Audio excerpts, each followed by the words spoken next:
Hello guys, welcome back to my channel political science की classes. Myself Sonam Chauhan.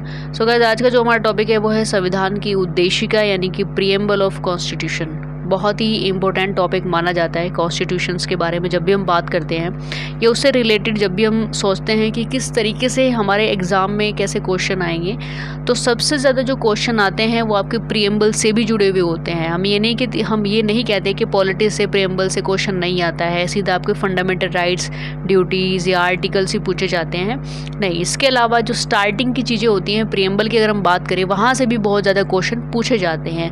तो basically अगर हम बता दें तो वो संविधान की आत्मा कही जाती है, और उस चीज़ को लेकर के भी यानी कि इस टॉपिक को लेकर के भी ये क्वेश्चन काफ़ी बार एग्जाम में देखा जा चुका है कि संविधान की आत्मा किसको कहा जाता है। तो बेसिकली वो उद्देशिका है, प्रीएम्बल है। तो उद्देशिका के नाम से भी आता है, प्रीएम्बल यानी कि प्रस्तावना के नाम से भी आप इसको देख सकते हैं किसी भी एग्ज़ाम में। तो उद्देशिका और प्रस्तावना एक ही चीज़ें हैं। तो काफ़ी सारे स्टूडेंट क्या करते हैं, इनमें कन्फ्यूज़ हो जाते हैं कि कहीं तो हमने प्रस्तावना पढ़ा होता है तो कहीं हमने उद्देशिका पढ़ा होता है। तो एक्चुअल में ये दोनों अलग नहीं है, दोनों एक ही चीज़ें। तो आइए चलिए इस वीडियो लेक्चर के माध्यम से जानते हैं संविधान की उद्देशिका के बारे में। और बाकी वीडियो पसंद आती है तो लाइक करना, शेयर करना, नीचे कमेंट्स में लिख करके बताना वीडियो कैसी लगी। बाकी कंसेप्ट जो आपके क्लियर नहीं है वो भी बताना।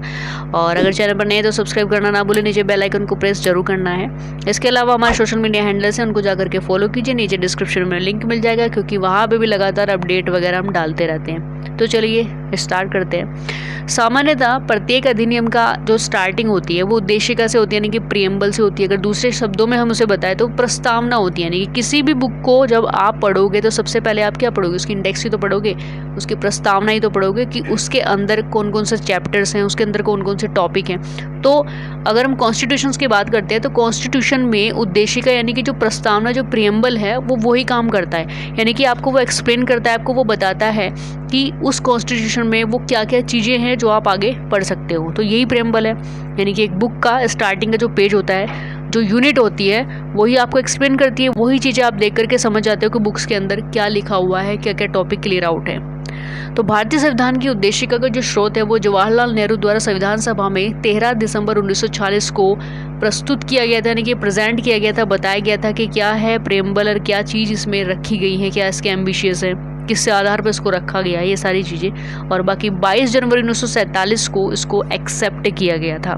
तो इस बीच में इतना समय लग गया क्योंकि इस चीज़ को देखना भी था, है ना, इन्फॉर्मेशन भी निकालनी थी, जांच भी करनी थी। तो ये सारी चीज़ें होते हुए 22 जनवरी 1947 को उसको एक्सेप्ट कर लिया गया। भारत के संविधान की प्रस्तावना ऑस्ट्रेलिया और अमेरिका के संविधान से प्रेरित है। यानी कि हम लोग जो हम कहते हैं कि बाहर के जो विदेशी स्रोत है उससे भी हम काफ़ी ज़्यादा प्रभावित हैं। वहाँ से भी हमने बहुत सारी चीज़ें सीख करके वो चीज़ें अपने यहाँ पे अप्लाई की हैं। तो इसीलिए हम बताते हैं कि हमारे कॉन्स्टिट्यूशन में बहुत सारी चीज़ें हम बाहर से भी लिए हुए हैं। तो 42वें संविधान संशोधन अधिनियम 1976 द्वारा समाजवादी, पंथ निरपेक्ष और अखंडता शब्द जोड़ा गया।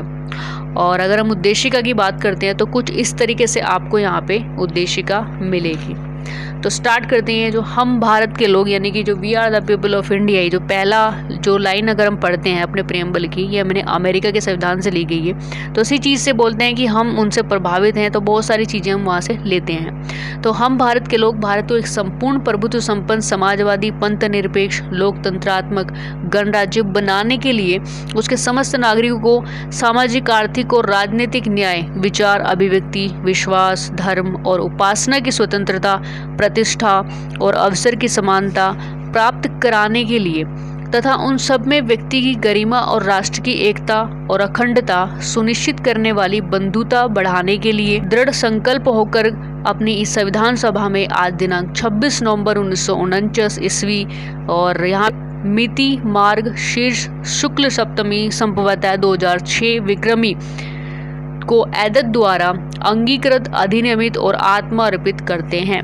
तो ये पूरा का पूरा प्रीएम्बल है जिसमें ये सारी चीज़ें लिखी हुई हैं और बहुत इंपॉर्टेंट है। बहुत कम बच्चों के ये चीज़ें याद रहती है, बट हमारे देश का संविधान है तो ये चीज़ें हर एक बच्चे का, हर एक स्टूडेंट के पास में ये होनी चाहिए। उनको पता होना चाहिए कि जो हमारे देश का कॉन्स्टिट्यूशन है, जो संविधान है, उसका प्रीएम्बल यानी कि जो प्रस्तावना है, जो हमारे संविधान का पहला पेज है, कम से कम एटलीस्ट वो तो उन्हें पता होना चाहिए।